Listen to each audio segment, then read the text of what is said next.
What's up, everybody? Yo!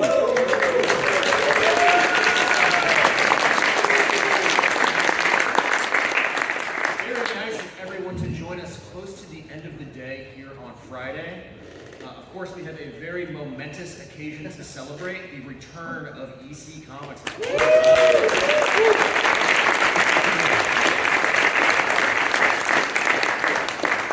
My name is Hunter Gorinson. I'm the president and publisher of Oni Press, also a massive EC Comics fan. So it gives me no small amount of pleasure to introduce what is probably one of the greatest and most stacked panels of talent I've ever had the pleasure of introducing. Joining us at the far end of the stage, writer of Absolute Superman, Mr. Jason Aaron.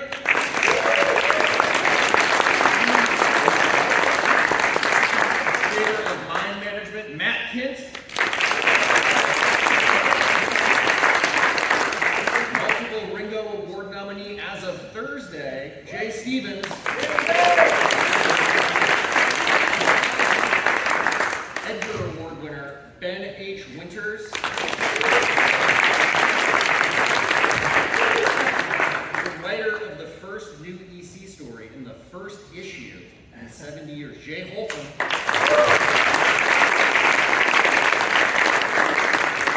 Hugo Award nominee, Corinna Bechko. 2024 Eisner Hall of Fame nominee, Klaus Janson.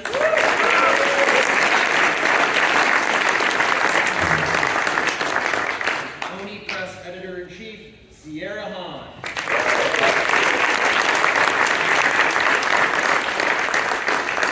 Something tells me we have a few EC fans in the house. Has anyone here never read an EC comic before? Great, one. We're going to do it for you. It's actually a new for, right? Everyone else can go, just this guy. Oh, come on. So Ben and Jay, I know both of you guys are fans. Who've inculcated EC into your DNA to some degree. Mm-hmm. What was the heyday of EC, and why was it so important to comics history? I think we figured out it's 45 to 56 anyway is when they died the first century. Right in the edge of controversy until they ended up with mass comic book burnings. You guys all know this story. So they've been often reprinted over the years, which is fantastic. We've been able to rediscover and reread all those stories. Never thought I'd see brand new EC comics. Cannot believe our luck. It was EC that was sort of was caught up in the moral panic in the 1950s and led to the creation of the Comics Code, which was in 54, and then EC folded in 56. Although kept publishing Mad Magazine, which obviously survived. For the one guy who doesn't know, EC was a comic book publisher, founded in the mid-1940s, but reached its pinnacle in the early 1950s under the leadership of William N. Gaines, who recruited probably one of the greatest staples of talent to ever work in the medium, from Al Feldstein to Johnny Craig to Joe Orlando to Frank Frazetta to Al Williamson and on down the line. In doing so, kind of elevated comics, was one of the pioneers in elevating comics from what was considered to be disposable fodder into a true American art form, and also virtually influenced every aspect of American pop culture that followed in its wake. Everyone from Steven Spielberg to George Lucas to the Ramones all worship at the altar of EC Comics, and their influence is palpable everywhere. But as Ben and Jay pointed out, the Comics Code Authority unceremoniously ended EC's reign in 1955 and 1956, and there have been no new EC stories until today. So, the small project that Sierra Hahn and I started working on was thinking, along with our partners, I should say, William Gaines's daughter, Kathy, and grandson, Corey Sud, our partners in bringing all of this stuff to life. We challenged ourselves with the question of what would an EC comic look like in the year 2024, in horror, in science fiction, and maybe even in genres beyond that. And the thing we kept gravitating back towards is we can't recreate exactly what came before, but we can inherit the special tone and intensity that EC represented. And what William M. Gaines's own rules was virtue doesn't always have to triumph. Before we get into what the new books are, I think a good question for our panelists is, I think something that excited us about each one of you is that you all seem to have some EC in your creative DNA somewhere.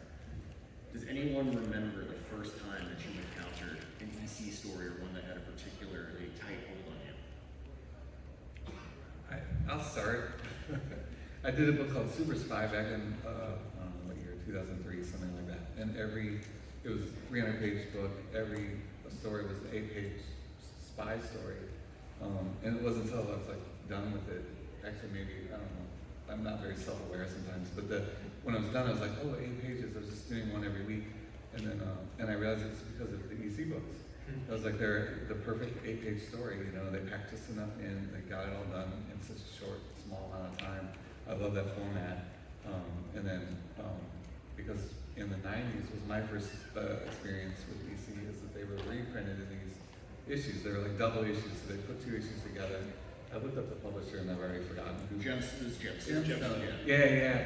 And so that's how I was reading it. But then they had it was like facsimile versions of it, and that's how I was collecting those. And those were coming out in the 90s along with like a whole bunch of like real bad stuff in the 90s. And it was the best. It was crazy how timeless it was. So I think that was like had a huge impact on me, how good they still were. And the one story, I won't remember the story that it was, but it was like this astronaut who's stuck on the planet and he has a woman companion or whatever, and the twist at the end is, you know, she was never there. And it was just like this sad, really sad story. And I love sad stories. That's wonderful. Anybody else particularly fond of EC memory? I mean, Yeah.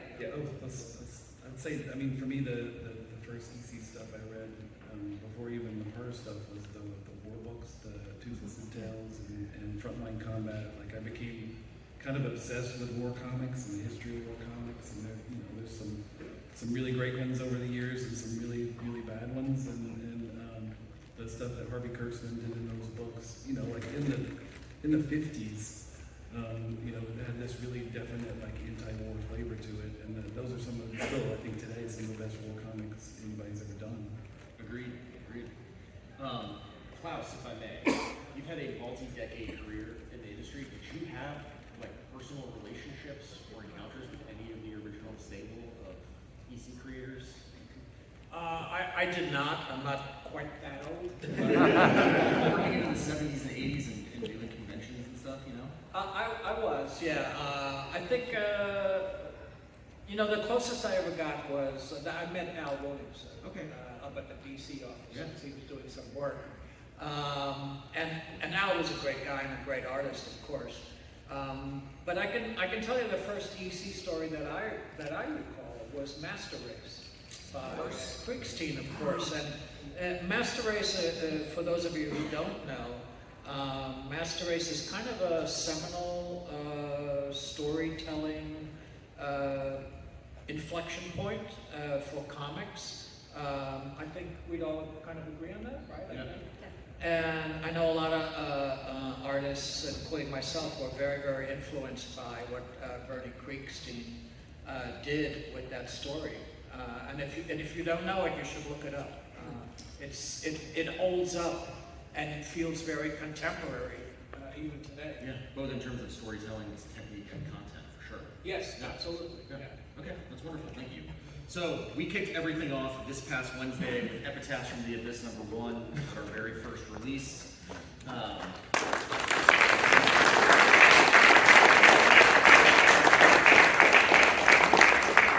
So much hard work and sleepless nights went into making these books. Sierra, how do you feel about Epitaphs? We just uploaded. Did you hit upload on issue 2? Yes, I sent issue 2 to print. Great. Things are still on track. Yeah, I mean, it's incredibly exciting. It's incredibly daunting to look at and read and revisit the history of EC and sort of take up the mantle, so to speak, but we have a very powerful guidelines from the people who originally created these stories and created this work. And so we have done our best to adhere to some of those rules of, you know, self-contained short stories, the just desserts, that unexpected twist at the end, grounding them in really human stories about things that are happening in our world or our personal lives today, but using some of these great genre elements of horror and zombies and and other stories with Cruel Universe that we'll get to, aliens and things like that. So it's been really, really fun, but an incredible amount of work. So. Part of what makes talking about these stories almost impossible on a panel, so apologies in advance, we can't spoil any of them, and it's very easy to do so, but like... I'll say one thing real quick. Please. About this story that you're looking at is, it's Jay's story, and I hope you don't mind my saying it. It's great, first of all. But also, there is a piece of EC DNA that we haven't touched on yet, which just like many of those original stories feature protagonists who were in one way or another an outsider or had a status differential and felt this sort of deep sense of anxiety about where their position in the universe, which I think came in a way from that stable of creators. And one thing that is cool about this very first story and the very first issue is that it has that kind of dynamic in it, and it leads to a horrific situation that is also sort of hilarious. So, very astute observation. yeah. Jay, what can you tell us about Killer Spec? I mean, Ben said many good things that were not entirely in my brain when I was writing it, but they're in my heart, and I will take full credit for all of them. As I've worked primarily in sort of TV and screenwriting, so I've been in a lot of screenwriting classes and workshops with a lot of people that I did not particularly like, and so I got to write a little poison pen letter to them and get a little bit of revenge, a little just desserts. It was a lot of fun to write. It's a killer opener, no pun intended. We have a lot of really fun stories in here. We spent a long time kind of curating them and figuring out what order they should go in and what was going to go in the first issue. I will say, I think Sierra and I both agree that Family Values by Stephanie Phillips and Phil Hester might be one of the single most nihilistic things any of us have ever had the pleasure of working on. And then Us Versus Us is probably the closest we get to being somewhat funny in a pretty grim series of stories. You've had a long career working with Brian. What can you say about collaborating with Brian on some new EC stuff? Yeah, Brian Nazarello and I have worked together for about 19 years. And so this was just an opportunity for him to take some of the work that he's well known for, which would have these really deep horror elements, and infuse it with some humor and levity and really sarcasm. I think Us Versus Us is the absolute perfect title for this story that is really about our own day-to-day conflicts with one another, and sometimes that challenge to see people for who they are and accept them for who they are in a way that is unexpected and playful. And so part of the challenge of working on new EC stuff, when you're doing a new EC Comics title, you kind of need a new EC horror host. There was obviously the three classic hosts, the Crypt Keeper, the Vault Keeper, and the Old Witch. And we had both. I take it back. I know what this is. I'm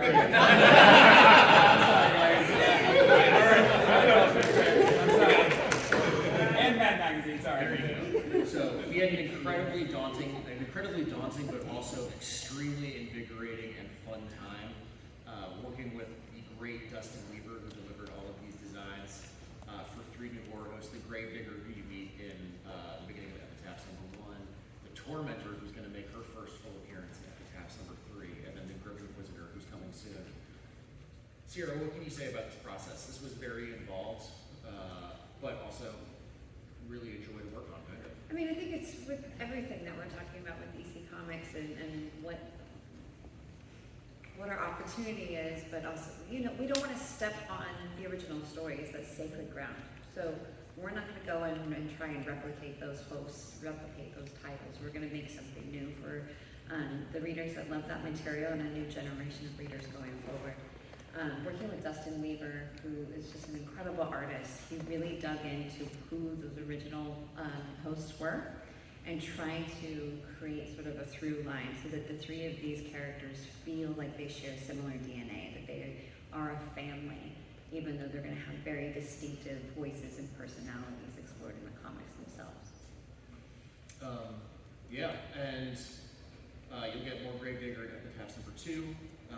But these guys are a lot of fun. And the thing that kind of unlocked them is when Dustin turned in his first round of designs, they all were extremely scary.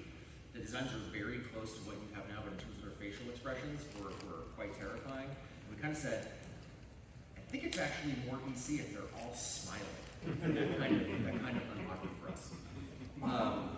Okay, so coming up in 2 weeks, it was really important to us to start with two genres that EC was known for: horror and Epitaphs from the Abyss, and then science fiction, of course, in Cool Universe. They're an absolutely incredible lineup of folks working on this first issue, which is coming out August 7th. Corinna, Chris Condon, Matt, and Ben H. Winters. Some of my favorite stories I've ever worked on in my career in this issue. They're really great. Beginning with yours, Matt, which is one we definitely shouldn't spoil, but this was the first thing we brought in, and we instantly fell in love with it. What Yeah, can I you won't say? spoil it, but I like super sad stories. So there's that. But no, can I talk about like how the story came about real quick? Yeah, yeah. So Greg Smallwood did that cover. You guys sent me the cover, and you're like, does this give you any story ideas? And I was like, oh, it's and then suddenly it just like in 10 seconds, I was like, oh, I have it.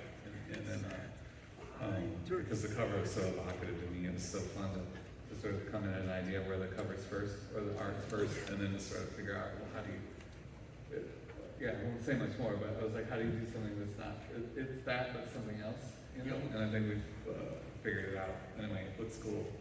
I will say this is the one story that we have, which is like, it's a shocking ending, but it's not, it's a gut punch. It is emotional. Several grown men who work at Oni Press wept reading the script. Dan Crary, our director of marketing, yep, it's commentary. And then Larry, too. Sierra, you were going to say something. No, I mean, I've read it probably 20 times and I tear up every time, but we had a event for CBLDF last night and we had a photo opportunity with the Greg Smallwood cover, and I was discussing it with a group of people and they were like, well, tell us the story. And I'm like, you want me to spoil the ending?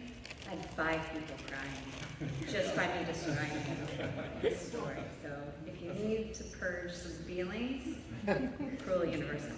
And then we should probably just very briefly mention Chris Condon, who writes That Texas Blood for Image, is also a guy who has EC comics deep into his comics DNA, and is contributing to a lot of our issues going forward. And then Jonathan Case, who also famously worked with Sierra on an Eisner Award-winning graphic novel called Green River Killer. Absolutely beautiful stuff, and you'll be seeing more of his work very soon too. And then Corinna, solo shift. We were talking just this morning about how Corinna specifically has the voice of EC down, almost pat. What can you tell us about solo shift? I like stories that are very claustrophobic.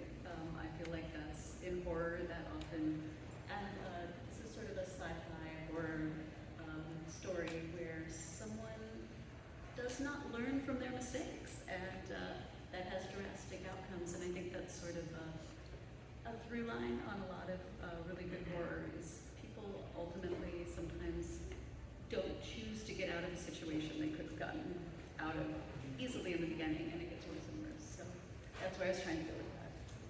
It's a really fun story that is definitely classic EC. And then Ben, no tall order. I mean, you've written, Ben's a very noted novelist and writer for TV, but this is his first comic book story ever. And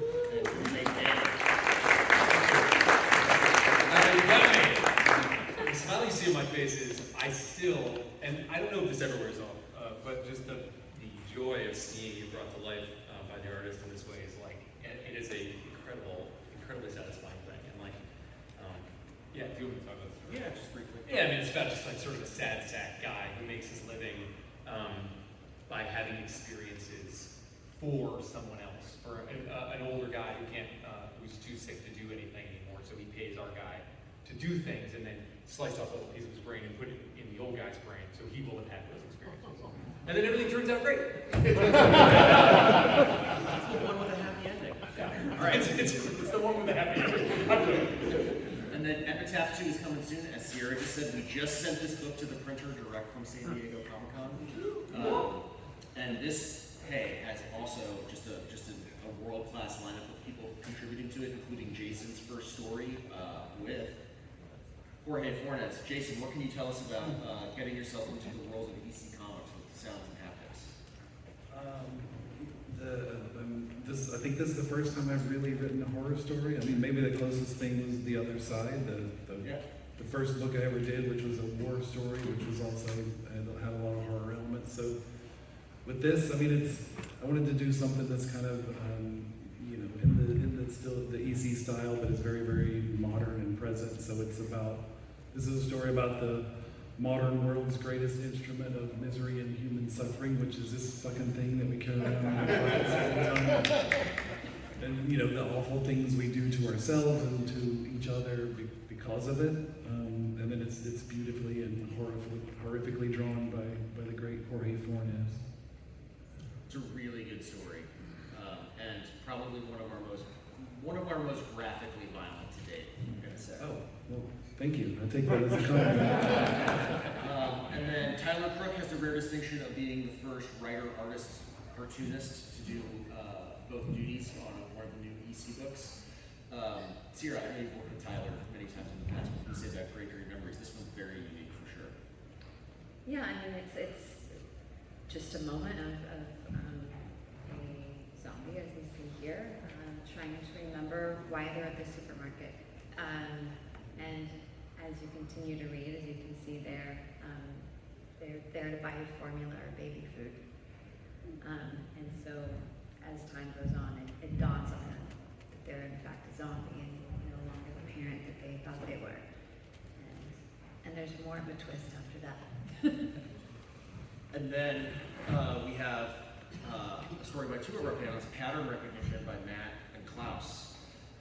Matt, you had a wonderful, you were the one who was like, tell the story about the story came to be. Me? Yeah. Oh, yeah. I was at breakfast. We were at breakfast at a show in Washington D.C. And I had known Klaus. So we talked before. We knew each other before then. Anyway, I've known you. I've been a fan of yours longer than I'll ever tell you. It's embarrassing to me. But we were at breakfast. We were with another guy, and then you mentioned you're like, oh, that UC stuff looks really great, and I think I don't know exactly how you worded it. If you were like you would like to do something like that, but whatever you said, I was like, we should do something together. That would be awesome. And then I literally wrote an email like right after breakfast to Hunter saying, hey, can we do this? Anyway, I think that's my memory of it. Yes, so no, that's it. it. We were like, hell yeah, you can. 100%.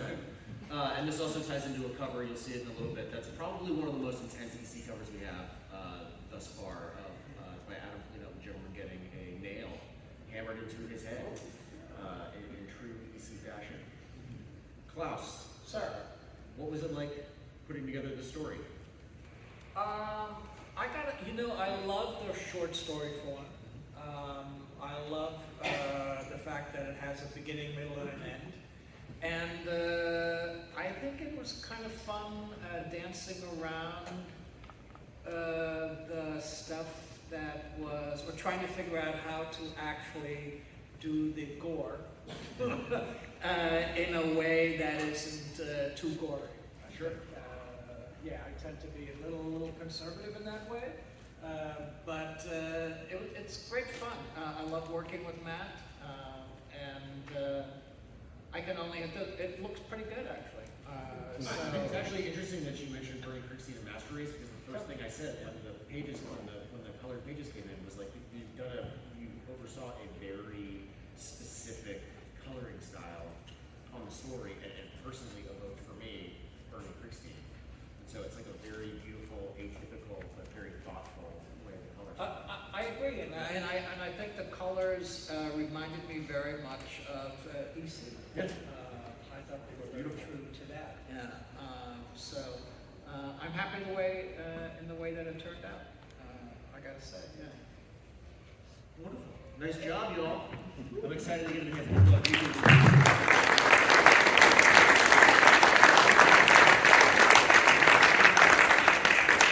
We'd be remiss if we didn't mention a couple people who are also contributing in big ways to these books. We have the amazing Libra Mayo doing covers for every issue on Epitaphs from the Abyss. That cover on the right, no one has seen that yet. I think that just got finished a day or two ago. Yeah, that came in on Wednesday. Came in on Wednesday. Sorry, Sierra. No, it came in on Wednesday. It's just like things are just flying in. Yeah. You want to say anything about these covers? This is one of the first ideas. You were like, Libra Mayo, covers, or let's go. Yeah, Lee and I have known each other again about 19 years, about as long as Brian Azzarillo, and we worked together on A Vicious Circle at Boom Studios, which is where I was at formerly. And bringing Lee on, it just, to afford someone of his talent the opportunity to create, to do whatever he wants, you know, the guidelines being like, we need to tell a story, and it's gotta be scary. And he's like, with his first cover, we're like, add more blood. And he's like, what? And everyone's like, to remove the blood, you're telling me to add the blood? I'm like, yeah. So, you know, for him, he feels artistically very liberated. And it's just always gratifying as an editor to give that opportunity to the people that you work with day in and day out. So you can see, this is all Lee's imagination. This isn't me or anyone else coming in and saying, this is what you need to draw. It's unfiltered Lee Bermejo. Yep.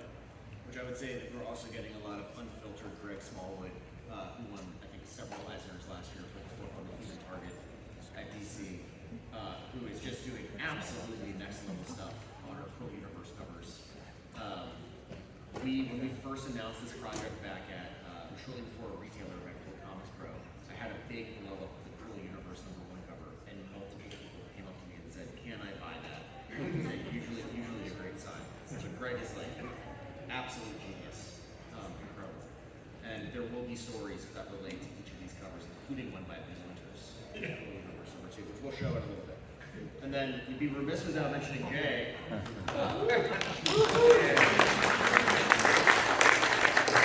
Slowly homage. And the only look backwards that we're doing. Everything else is fresh, but I couldn't help myself. Yeah, we thought it would be too much fun to let Jay, who's a massive DC fan, get in there. I know everyone is really, really sick of the most over homage cover in comics. I believe it's Psychoanalysis #3. Do I have the Yeah. That's right.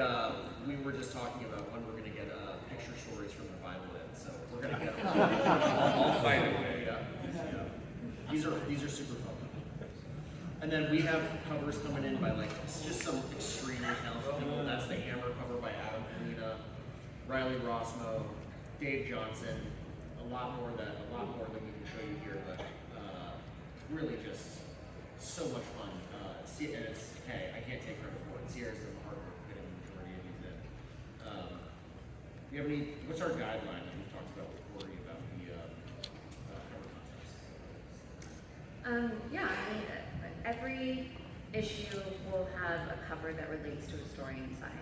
So, you know, Riley Rossmo, that's him and Stephanie Phillips' story, relates to that. So now you know exactly what to expect when you pick up that issue and that story. Humans are neat. So that's been the biggest thing, is trying to create some parity between the covers and the stories themselves. Yep.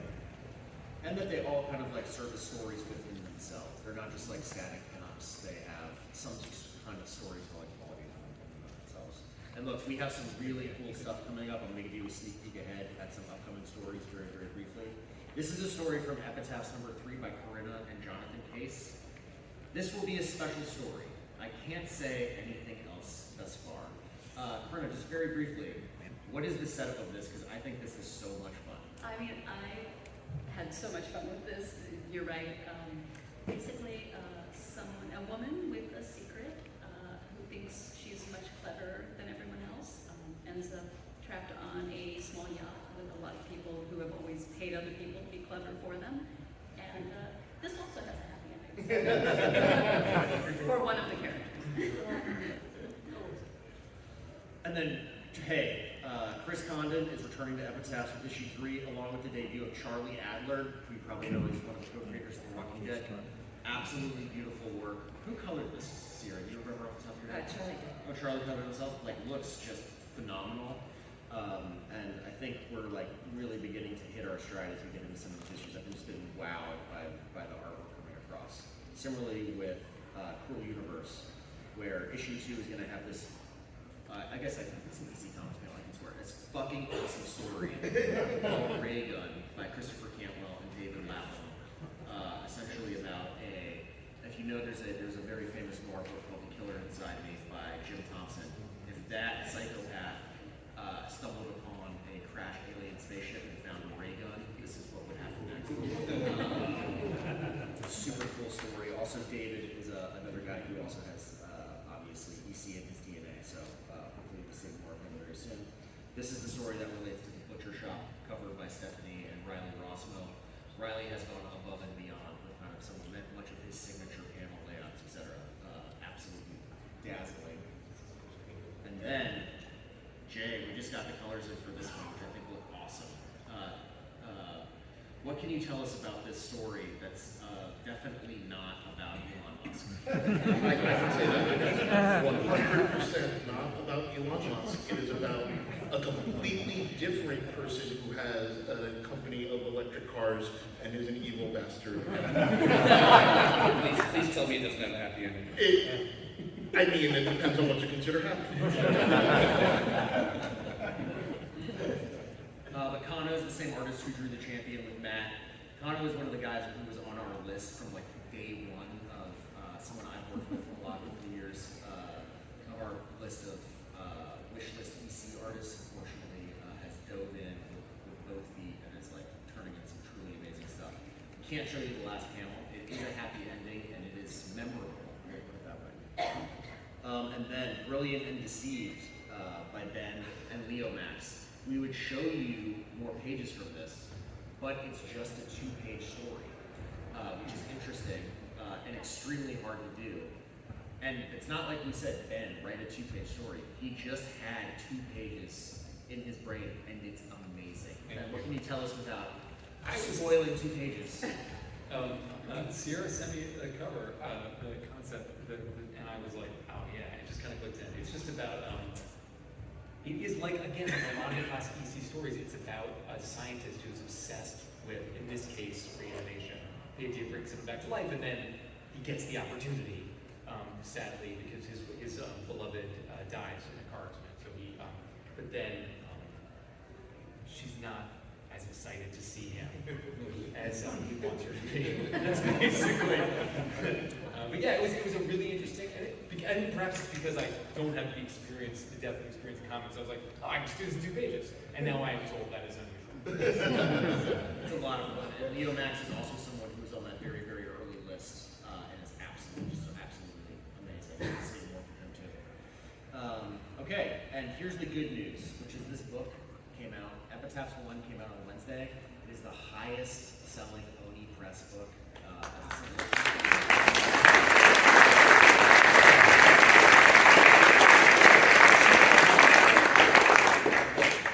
Breaking here at San Diego, Cruel Universe is the #2 best-selling book.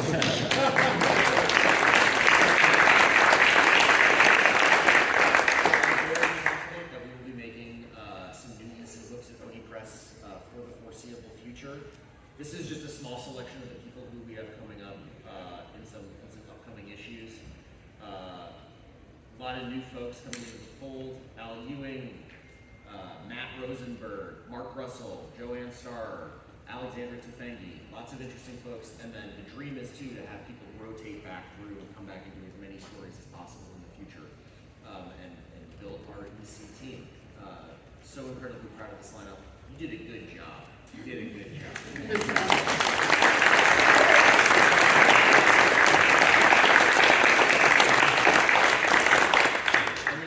Announcements yesterday, just as the show is getting in full swing, because like, hey, there's Epitaphs from the Abyss appears to have found some purchase, big huge book. We are going to extend that from being an initial 5-issue series as a local plan, which is 12 issues. So we'll be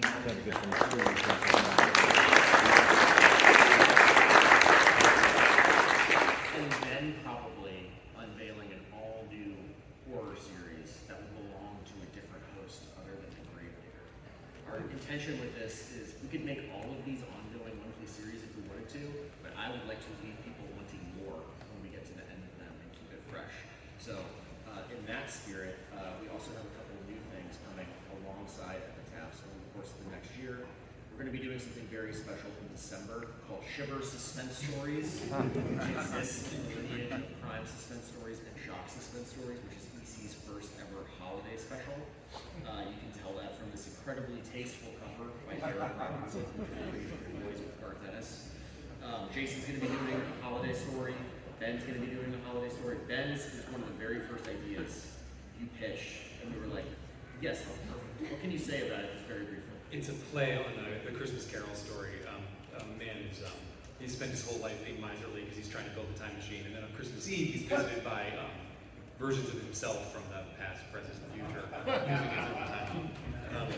It was really, really fun. It was really fun. I'm very excited for this. And then we're going to do something special as the final story of this. I won't say which one yet, but the intention is that I think as our most diehard EC fans in the room may know, there's been some, the current versions of the stories that you can buy were colored in the modern era, and it's not consistent with the way they were originally published. So we're going to recolor and restore back to original color in some of the original stories that would be thematically linked to these kind of specials that we do going forward, which I'm very excited about. It's going to be a fun little sub-project of what we're working on. And then,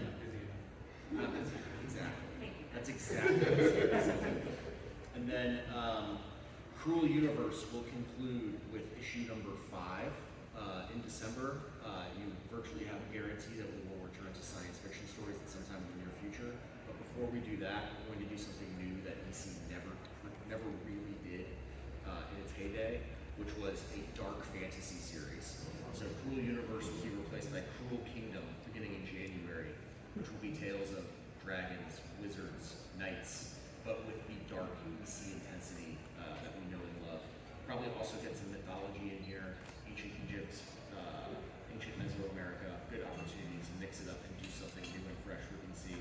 This is one of the ideas we had very, very early on that we always wanted to get to, is to do something unprecedented in EC legacy. So, very excited for this, and Adam Levine did this magnificent cover. We'll be talking more about this very soon. All right, time has come. We have about 12 minutes. Does anybody have any questions for our illustrious panel? In the back, sir. Yeah, Angelo Torres is still alive. Why don't you get him to do something? That's a good. I actually really want to talk to Angelo. Yep.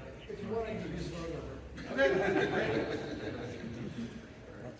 Yes. I just want to appreciate all that you've been doing. I know you've been getting a lot of slack, a lot of pushback from the old guard, but It's not so bad. I don't think so. But really appreciate you bringing it to all the fan addicts like way in advance, not just like, hey, here you go. So my question though is for my personal favorite writer, Jason Aaron. Do you find it easier to do the horror or the sci-fi? Sci-fi? Yeah, I haven't done a lot of sci-fi. Well, I wrote Star Wars. I guess that's sci-fi. No, I don't think I find it easier or harder. I mean, I guess I haven't done that much horror. Like, I'm not a big horror fan in terms of like, movie. I have the things that are my go-tos, but I'm not like an aficionado. I mean, I grew up, like devouring Stephen King novels, so I certainly have a taste for it. But maybe it is harder. I mean, it's fucking intimidating to do a story to begin with an EC brand on it, right? Like. So some of it's that, like none of us want to fuck it up, so to speak. We can curse, right? This is easy. Break the rules. Yeah, so yes, it's more intimidating, I guess, at least, to tackle a horror story for this. Yes. I was wondering if you're ever going to do anything in more humorous or satirical vein after you get into it and do something, not necessarily mad or panic, but something along those lines. In the same way that we had fantasy on that original list of things that were like EC adjacent, I actually consider satire to be like central to the original mix of genres that EC put forward, and it's something that has largely disappeared from comics in the modern day. It's very hard to do. That being said, like I really, really, really want to do it. We actually have an early idea of how we're going to execute it. It's just a question of how do you do that in the year 2024 in the same way that it's like it's going to be another big project, so it might be a little while, but Yes, sir. The original EC comics were subversive in their own way. They spoke to the politics, they spoke to the environment, they spoke to all that was going on. And of course, Mad Magazine carried that for decades later. Both from an editorial perspective and from a writing perspective, what did you do specifically to carry that forward in terms of storytelling and in terms of making sure it maintained that kind of subversiveness? That's an excellent question. I want the writers to go. I would dive in, because, you know, the goal of, to me, the goal of the thing is, you know, to make the comfortable uncomfortable. And I'm obviously doing a story about a person who runs a major electric car company, felt like that's someone who should be made uncomfortable. And that, it is very much, I feel like, the ethos that we all brought to the work. Yeah, I'll say this, subversive, for me, for it to be subversive, you have to not really fully realize what you're reading either. So like, especially when the story Klaus and I did, I think it was, I don't know. It's definitely in the zone. Yeah, it's in the zone, but it's also like an undercurrent of, I don't know, I think it's trickier than what you would think. But that's part of it, is like not beating you over the head with it. When you say that EC's in our DNA, the creators that you're curating for this project, is that part of it? Because I'm wondering if everyone had that kind of streak beforehand. Because I think for sure my stuff's inherently subversive. If you're an EC fan, I strongly recommend that you check out Jay's book, Dwellings. I wasn't fishing for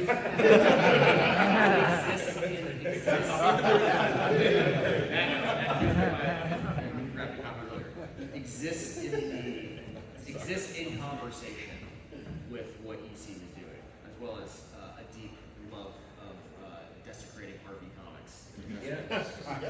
Yeah, there has to be, and again, like, we're crazy to be green to do EC Comics and to try to live up to that brand, but you do have to be some kind of irreverent person on one side to even try this. So we're not just messing with you guys with the stories, but we're messing with everything, and I guess that's just the kind of creators we are. Yeah, and me and Sierra talked about it a lot, but just to put a fine point on it, like, our culture, EC is so broadly influential. Our culture is replete with EC homages and pastiches and things that have been touched by it in some way. It is impossible to look at them. John Carpenter and George Romero, those guys so deeply influenced by EC, and then they went on to influence all of horror that came after it. So there's no shortage of EC's influence in horror. However, what a lot of the second or third or fourth generation things that EC has descended down from miss is exactly what you have cited, is that cultural socio-political edge. And that's what we said. We can't shy away from that, or else it's going to feel like a simulacrum or a fourth generation copy. You can't do it every time, but when it fits the story and the message and the tone of what we're trying to execute, we've told everyone here, if you think you're going too far, keep going. If you see a third rail, grab it with both fucking hands. So that's part of the mandate. Excellent. Thank you. Yes. Yeah, that leads perfectly to my question. Sierra, you mentioned like the beginning of the family, you're trying to reach the next generation. Like, is there any stories that you guys are thinking of that's going to reach like the TikTokers, the people who have that attention span and have that understanding of the internet? You may not like, or something that may have be difficult to grasp. Is that something that is going to be explored to try to reach those people? And I know this might not be a popular answer, because like, yeah. No, I mean, I think when you first started asking that question, I was like, oh yeah, we've got social media stories and we've got influencer stories, but you mean reaching them via TikTok? I mean, no, I don't mean reaching them via TikTok. I mean reaching that generation to, and what they like in their, like they like very quick, like sped up content. Like, is there going to be a version of this? And honestly, then you kind of hit that with your 2 pages. I love that. I didn't say I really love that either, but I really love that because I was like, that's going to be the ones that are going to hit people. Things that can be shared quickly and can be shared and consistently, like, hey, we're doing this. Like, pick up our issue. Like, Yeah, I mean, I think that's the power of the anthology. It's that you have these short stories, like our longest stories are 10 pages, but we have 2, 6, 8, and 10-page stories. You can jump in at any point. You don't need to read issue 1 to enjoy issue 4 because they're all independent of each other. And so there's always an opportunity in the game for someone to come in and find what their, what their tastes are. Yeah. Okay, we have time for one more question. Yes, sir. So you were saying earlier that it pushed the artists to go even further.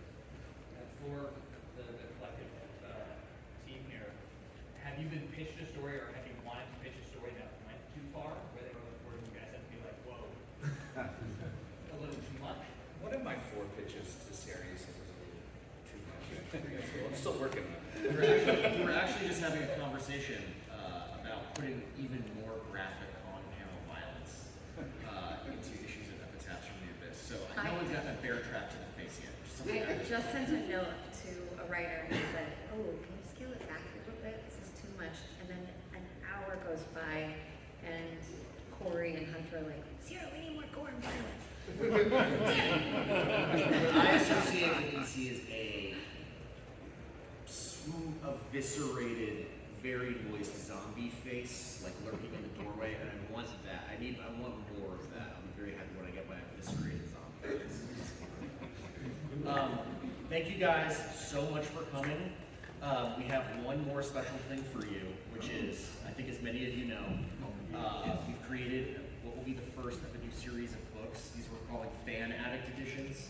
We should give a shout out to Brian Hughes, by the way, who has designed all of our logos, designed a new Fan Addict logo based on the original one from the 1950s. We will give these away for free for people who come to panels. You'll also be able to get them. We have a letters column in all of our books. You get a letter published, we'll also send you one, so that's another way to get them. If you name your kid the Gravedigger, or have some big kind of show of support for the books, that's also another way to get them.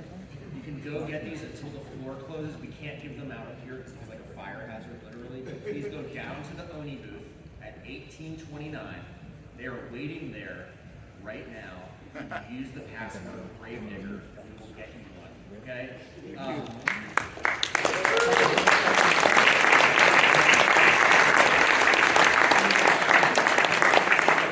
Also, we should give a shout out. This is a piece by Richard Corbin. One of the greats. Immensely proud to have a Corbin cover on Epitaphs. Thank you, everybody.